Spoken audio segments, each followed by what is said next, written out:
오늘의 성경 말씀은 빌립보서 4장 4절 말씀입니다. 주 안에서 항상 기뻐하라. 내가 다시 말하노니 기뻐하라. 아멘.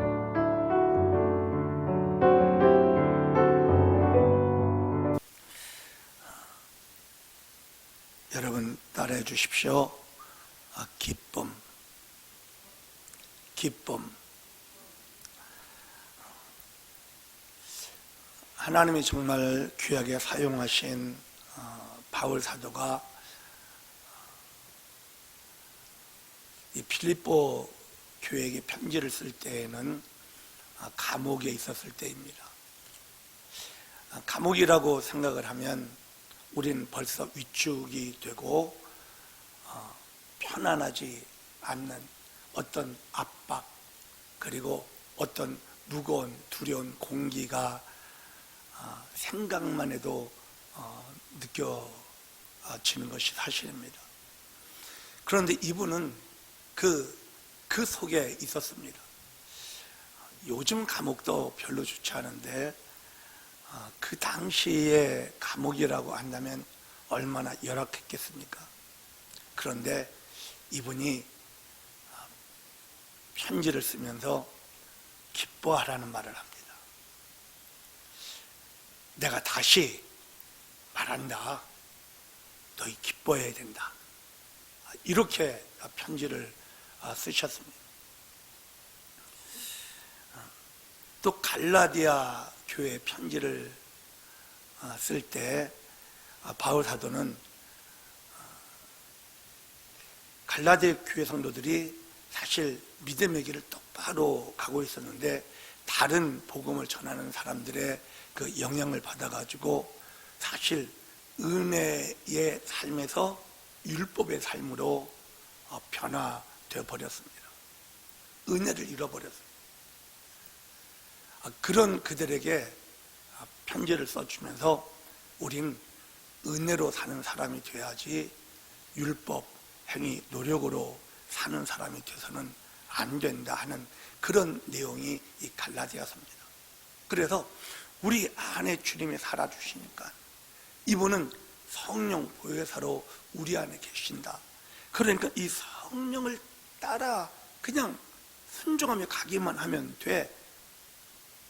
그 성령을 따라가면 우리에게 놀라운 것이 생기는데 바로 성령의 열매는 사랑과 희락과 화평과 오래 참음과 자비와 양성과 충성과 온유와 절제니 이 같은 것을 금지할 법이 없다 라고 하면서 성령이 우리 안에 계실 때 우리가 누려낼 수 있는, 또 우리가 느껴낼 수 있는 어떤 생명의 역사를 아주 실감 있게 전했습니다. 그런데 여러분 우리 성령의 열매 잘 알지 않습니까? 갈라디아서 5장 22절 23절 내용인데 그 순서를 사도는 이렇게 배열을 합니다. 어떻게 하면 사랑을 첫 번째로, 두 번째를 희락, 기쁨이라는 걸, 세 번째가 평안이에요. 네 번째 오래 참음, 자비, 양선, 충성, 온유, 절제. 이 9가지 열매를 순서를 그렇게 나열을 하셨어요. 왜 그러셨을까? 저는 의미가 있다고 분명히 느껴집니다. 우리가 영접한 그리스도는 생명이십니다.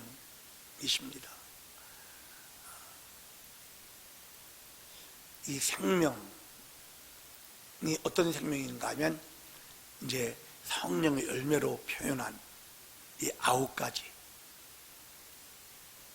그 생명의 특징이 있는 것입니다. 우리가 이 강아지, 개들을 키우는 분들은 아실 것입니다. 이 개 종자에 따라 성격이 완전히 틀립니다.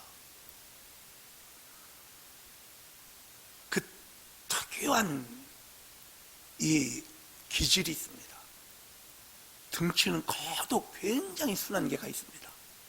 그런데 덩치는 요만해도 굉장히 아주 앙칼진 싸나운 그런 개가 있습니다. 생명의 특징입니다. 성령의 열매라고 하는 이것은 하나님의 생명의 특징이라고 해도 틀리지 않습니다. 그런데 그 하나님의 생명을 우리가 소유해요. 그러면 우리가 그 생명이 사실은 느껴져야 합니다.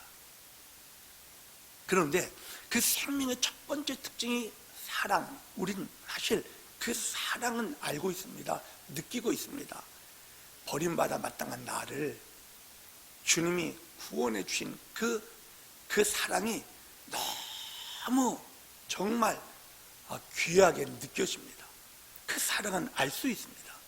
그런데 두 번째로 나타난 이 희락이라고 하는 것은 제가 볼 때 평안은 많이 이 사랑과 희락과 화평, 이 화평이 평안이거든. 평안.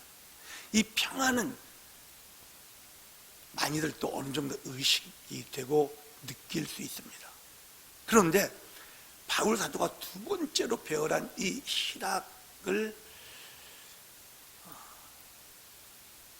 잘 느껴내지도 못할 뿐만 아니라 그 희락의 힘을, 사랑의 힘이 있거든요.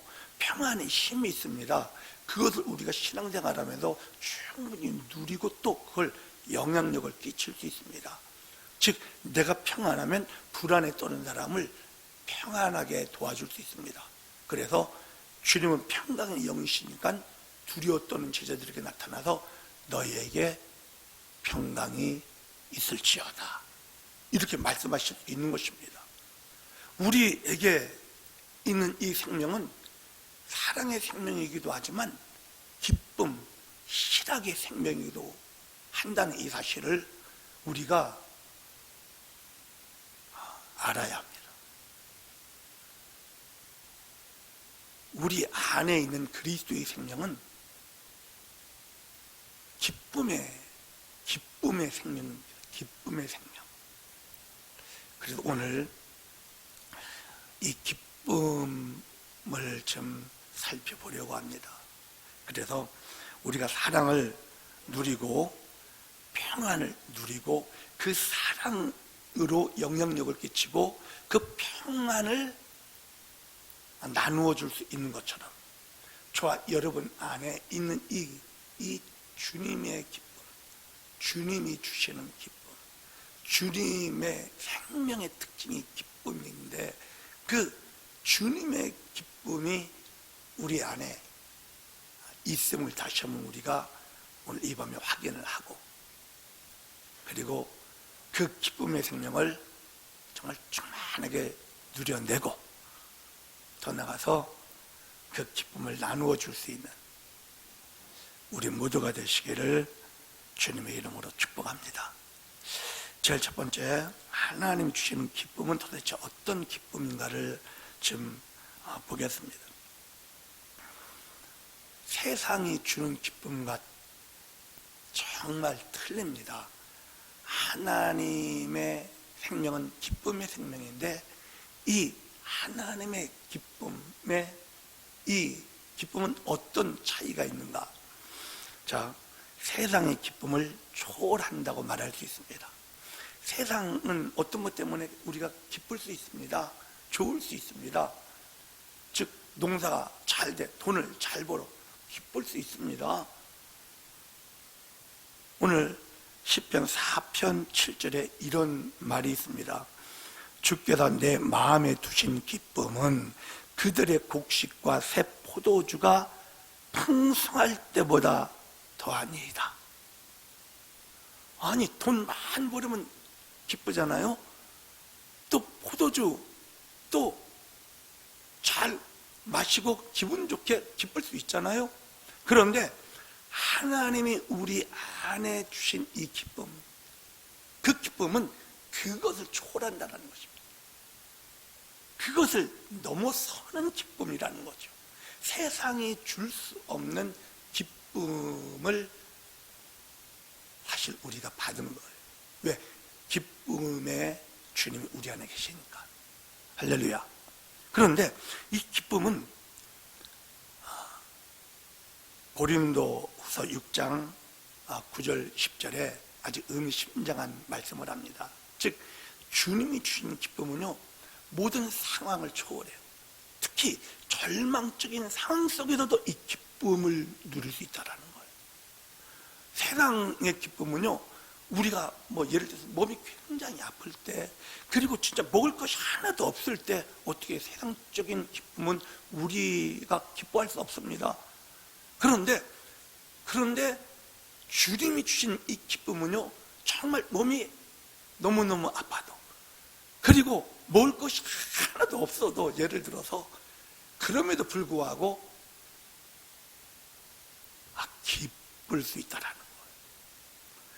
고린도후서 6장 9절 10절인데 무명한 자 같으나 유명한 자요, 죽은 자 같으나 보라 우리가 살아있고, 징계를 받는 자 같으나 죽임을 당하지 아니하고, 근심하는 자 같으나 항상 기뻐하고, 가난한 자 같으나 많은 사람을 부유하게 하고, 아무것도 없는 자 같으나 모든 것을 가진 자로다.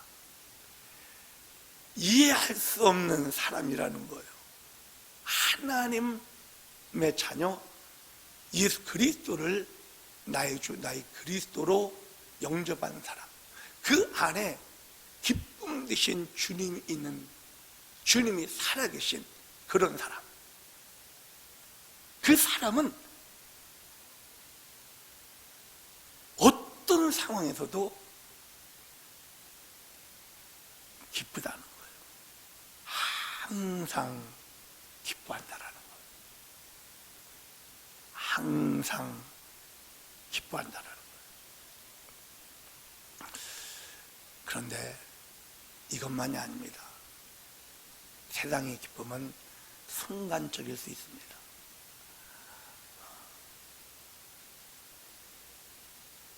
좋은 옷 사면 한 일주일 기분 좋을 수 있으면 기쁠 수 있습니다. 좋은 차를 사면 한 달 정도 기뻐할 수 있을지 모르겠습니다. 그런데 그거 지나고 보면 그게 그겁니다, 사실. 그런데 주님이 우리에게 준 이 기쁨은 마르지 않습니다. 영원합니다. 너무너무 이거 우리에게 귀한 것 아닙니까? 자, 시편 16편 11절에 주께서 생명의 길을 내게 보이시느니 주의 앞에는 충만한 기쁨이 있고 주의 오른쪽에는 영원한 즐거움이 있나이다. 주님에게는 충만한 기쁨이 있어요. 주님에게는 항상, 주님에게는 충만한 기쁨이 있는데 그 주님이 우리와 함께 계시거든요. 그 주님이. 그래서 요한복음 14장 16절에 내가 아버지께 구하겠으니 그가 또 다른 보혜사를 너에게 주사 영원토록 너희와 함께 있게 하리니. 주님은 사랑의 영일 뿐만 아니라 기쁨의 영이시거든요. 그래서 성령의 열매가 9가지 쭉 나열되는 거예요. 그런데 그 기쁨의 영이 영원히 우리와 함께 계신다라는 거죠. 할렐루야. 우리에게 주신 기쁨, 우리에게 주신 기쁨, 모든 것을 초월하고 어떤 절망적인 상황 속에서도 그 기쁨을 그대로 누릴 수 있는데 이 기쁨은 영원하다라는 거예요. 이제 오늘 본문에서 바울이 기뻐하라고 얘기합니다. 자기는 감옥 속에 있으면서 감옥 바깥에 있는 성도들에게 기뻐하라고 말합니다. 이유가 있습니다. 기뻐해야 우리에게 너무나 좋은 일이 많이 생기기 때문입니다. 자, 우리가 기뻐할 때 어떤 일이 일어나는가를 성경이 말하고 있습니다. 첫 번째 어떤 일이 일어나는가 하면 주님이 함께 하심. 우리가 기뻐할 때 주님의 함께 하심을 확인할 수 있다는 거예요. 사실 문제 속에 있을 때 우리가 위축이 되고 기쁨이 사라져 버릴 때 주님이 없다고 느껴집니다. 우리가 주님 나를 버리신 거 아닌가, 주님 나를 떠난 것은 아닌가, 이런 두려운 마음이 생기기도 하는 것이거든요. 그런데 우리가 정말 기뻐하면 주님이 나와 함께 하시는 것을 금방 확인할 수 있습니다. 자, 스가랴 2장 10절에 이렇게 말합니다. 야훼의 말씀에 시온에 따라 노래하고 기뻐하라. 이는 내가 와서 내 가운데 머물 것입니다. 즉 주님이 계시면 기뻐할 수밖에 없다라는 거예요. 기뻐해. 내가 너와 함께 있을 거야. 이렇게 말하시는 것입니다. 그런데 사실 뭐예요? 우리 안에 주님은 지금 와 계시잖아요. 기쁨의 영으로 계신 거예요. 내가 기뻐하지 않고 있기 때문에 이분이 나와 함께하고 있다는 사실을 잊어버리는 것이지, 내가 기쁨을 되찾으면 주님이 나와 같이 계시는구나, 금방 확인할 수 있습니다. 더 나가서 기뻐할 때 어떤 일이 있는가 하면 소망이 생깁니다. 소망. 우리가 기쁨이 사라지면 소망이 뚝 떨어져 버려요. 그런데 내 영이 기뻐지면 소망이 생겨요. 소망이. 자, 로마서 15장 13절에 이렇게 말합니다. 소망의 하나님이 모든 기쁨과 평강을 믿음 안에서 너희에게 충만하게 하사 성령의 능력으로 소망이 넘치게 하시기를 원하노라. 이렇게 말씀하시는 거예요. 즉 소망의 하나님이 우리에게 기쁨을 충만하게 해주신다는 거예요. 즉 기쁨이 생길 때 우리에게 소망을 구체적으로 깨달아 알 수 있는 거예요. 나에게 이런 소망이 있지. 하나님은 나에게 이것을 예비하셨지. 이런 소망이 언제 우리가 기뻐할 때 확인할 수 있게 된다는 것입니다. 더 나가서 기도가 응답이 됩니다. 시편 37편 4절에 또 야훼를 기뻐하라. 그가 내 마음의 소원을 내게 이루어 주시리로다. 우리가 정말 주님을 기뻐할 때 주님은 우리의 마음의 소원을 응답해 주십니다. 기도 응답이 되는 거예요. 내가 그냥 인상 쓰고 내가 그냥 기쁨 딱 접어버리고 그냥 우울해 있으면 응답 안 됩니다. 여러분 그거 아셔야 됩니다. 성경이 말하고 있지 않습니까? 하나님을 기뻐할 때 주님이 우리의 응답해 주시는 거예요. 뿐만 아니라 우리가 기뻐할 때 세상 모든 문제를 이길 힘을 얻게 됩니다. 힘을 얻게 돼요. 이게 느헤미야 8장 10절인데 느헤미야가 또 그들에게 이르기를 너희는 가서 살찌는 것을 먹고 단 것을 마시되 준비하지 못한 자에게는 나누어 주라. 이날은 우리 주의 성일이니 근심하지 말라. 야유로 인하여 기뻐하는 것이 너희의 힘이니라. 이렇게 말하는 거예요. 우리가 하나님 때문에 기뻐하는 이 사람이 되면 어떤 사람이 되는가 하면 세상 모든 것을 감당할, 세상 모든 문제를 이길 힘을 가지고 있는 사람이라는 뜻이 된다는 거죠. 그래서 기뻐하는 사람이 이깁니다. 한동안 한국에서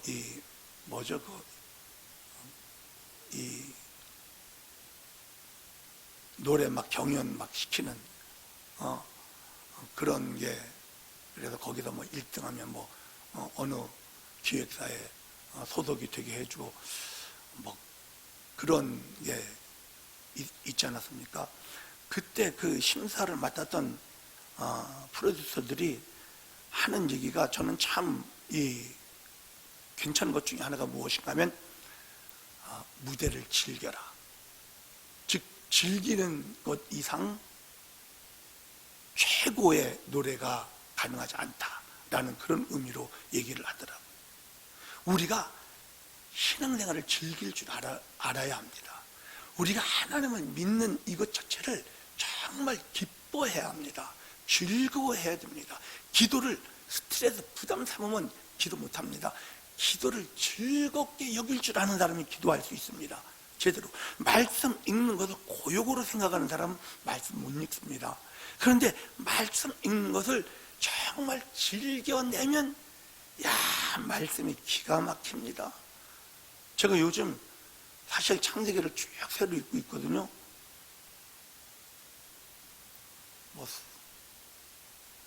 창세기 설교를 얼마나 많이 했는지 모릅니다. 그런데 요즘 진짜 또 새롭습니다. 너무 새롭습니다. 아주 즐겁습니다. 말씀 속에 이렇게 들어가는 게 얼마나 좋은지 모릅니다. 이런 하나님의 그림이셨구나. 하나님이 이걸 알려주시기를 원하시는구나. 이게 발견이 되니까 너무 즐겁습니다. 여러분, 신앙생활 기뻐할 줄 알아야 됩니다. 우리가 하나님을 기뻐하는 것이 우리가 세상을 이길 힘을 소유하는 놀라운 사실, 이 사실을 여러분 아셔야 합니다. 그래서 바울이 기뻐하라고 하십니다. 기뻐하라고. 할렐루야. 할렐루야. 기도 응답 받아요. 기뻐하면 기도 응답이 어떻게 내가 세상을 이길 힘을 소유함으로 받을 수 있게 됩니다. 여러분 기뻐합시다. 자, 그래서 세 번째 이제 기뻐하려면 목사님 기뻐하죠. 그게 마음대로 되나요? 이렇게 이제 말씀하실 수 있으십니다. 예. 그런데 성경, 즉 하나님은 그래도 기뻐하라 그럽니다. 그런데 이제 단서를 붙여주셨습니다. 오늘 본문을 보면 오늘 본문에 뭐라고 얘기했습니까? 주 안에서 이 단서를 붙여주셨습니다. 세상 속에서 아닙니다. 술 취해서 기뻐해라. 그것도 아니지 않습니까? 세상 쾌락 속에서 그거 아닙니다. 주님이 우리 기뻐하라고 하는 장소가 있습니다. 어디에서?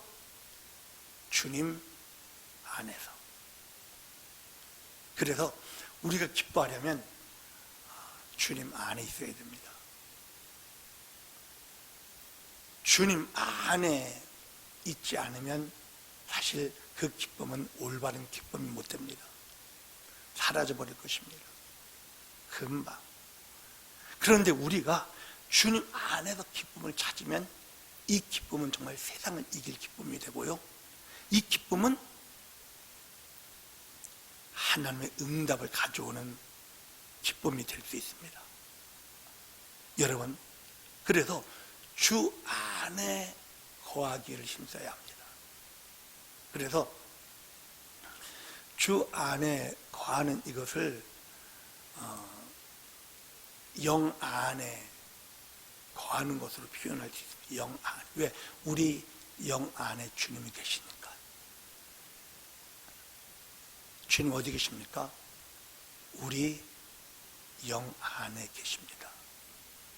하나님은 영이시고 내 안에 영이 있고 내 영 안에 하나님의 영이 계신 것입니다. 하나님의 영. 그런데 내가 하나님의 영이 있는데 내가 영 안에 거할 때 하나님의 모든 것을 그때서야 제대로 누릴 수 있게 됩니다. 그때에 내가 주님 안에 거하지 않고는 사실 아무것도 누릴 수가 없습니다. 그래서 우리의 우리의 위치, 우리 중심, 저와 여러분의 중심이 있습니다. 중심. 그 중심을 항상 어디에 두어야 하느냐? 주님 안에 두어야 합니다. 영 안에 두어야 합니다. 많은 분들이 그 중심을 문제 속에 두고 있습니다. 문제 속에. 그러니까 무겁습니다. 힘듭니다. 고통스럽습니다. 기뻐할 수 없습니다. 그런데 문제가 우리를 에워싸고 있을 수 있습니다. 또 육체도 몸이 아플 수 있습니다. 맞습니다. 그러나 내 중심은 어떻게 해요? 주님 안에 둘 수 있습니다. 할렐루야. 그래서 이 훈련, 즉 위치 이동이라고 제가 너무 자주 말씀을 드리지만 위치를 이동하는 이 훈련이 좀 되어야 됩니다. 순간적으로 주님 안에 딱 나를 둘 수 있는, 주님 안에 내가 있음을 볼 수 있는 사람이 돼야 주님 안에서 기뻐할 수 있습니다. 오, 주 예수여, 제가 주님 안에 있음을 감사합니다. 주님이 저를 주님 안에 두셨음을 찬양합니다. 오, 주 예수여, 저를 주님 안에 품고 계심을 감사합니다. 주님 안에 있으면 주님이 누려집니다. 그분의 사랑이 누려지고 그분의 기쁨이 밑바닥에서 딱 깔려있는 그 기쁨이 싹 올라옵니다. 그분의 평강이 확 느껴지고요. 할렐루야. 주님 안에 거하는 이것이 절대적으로 중요합니다. 그 다음에 기뻐하려면 우리 의지를 사용해야 됩니다. 여러분, 의지의 문제입니다. 타락도 의지의 문제이지 않습니까? 선악과를 먹은 것도 의지의 문제입니다. 우리가 주님께 돌아가는 것도 우리의 의지의 문제입니다. 저와 여러분의 의지가 그렇게 중요합니다. 그래서 기뻐하라고 한 겁니다. 무엇으로? 우리의 의지로 그려야 된다는 것입니다. 즉 주님이 우리 안에 계시고 나를 주님 안에 두셨어요. 이 사실을 믿음으로 받아들이고 내가 이 사실을 믿음으로 인정하고 내 의지로 기뻐할 수 있는 자가 되어야 됩니다. 자, 우리가 잘 아는 것처럼 하박국 3장 17절 18절 노래도 있잖아요. 비록 무화과 나무가 무성하지 못하여 포도나무에 열매가 없으며 감람나무에 소출이 없으며 밭에 먹을 것이 없으며 우리의 양이 없으며 외양간에 소가 없을지라도 나는 야유로 말미암아 즐거워하며 나의 구원의 하나님으로 말미암아 기뻐하리로다. 이건 자기의 의지입니다. 의지. 아무것도 없다 하더라도 하나님은 계신다. 나는 그 하나님으로 인하여 기뻐할 거야. 의지입니다. 의지. 그런데 이게 쉽지 않지요. 그래서 우리가 보혜사의 도움을 구하는 것입니다. 주님, 기뻐해야 되는데 잘 되지 않습니다. 성령님 도와주십시오. 그래서 성령의 도움을 구하는 것이 필요합니다. 정말 제대로 기뻐하려면 내가 주님 안에서 주님으로 인하여 기뻐하려면 성령님의 도움을 정말 구해야 됩니다. 그래서 로마서 14장 17절에 하나님의 나라는 먹는 것과 마시는 것이 아니요 오직 성령 안에 있는 의와 평강과 희락이라. 성령. 그래서 갈라디아서 5장 22절 23절 뭐예요? 성령의 열매는 사랑과 희락이라는 것이라. 성령이 그렇게 해주실 수 있다는 것이거든요. 아멘. 결론을 내립니다. 신앙생활의 기쁨을 여러분 가지셔야 합니다. 신앙생활이 기뻐야 합니다. 주님과 함께하는 것이 정말 기뻐야 합니다. 이 기쁨이 있어야 합니다. 우리 안에서 차오르는 이 기쁨이 있으셔야 합니다. 그런 사람은 정말 세상이 감당하지 못합니다. 마귀도 그런 사람은 건들지 못할 것입니다. 하나님이 그런 사람을 정말 기뻐하시고 응답하시고 도우실 것입니다. 여러분 기뻐합시다. 기뻐하셔야 합니다. 성령의 도움을 구하십시오. 성령은 기쁨의 영이십니다. 역사해 주실 것입니다.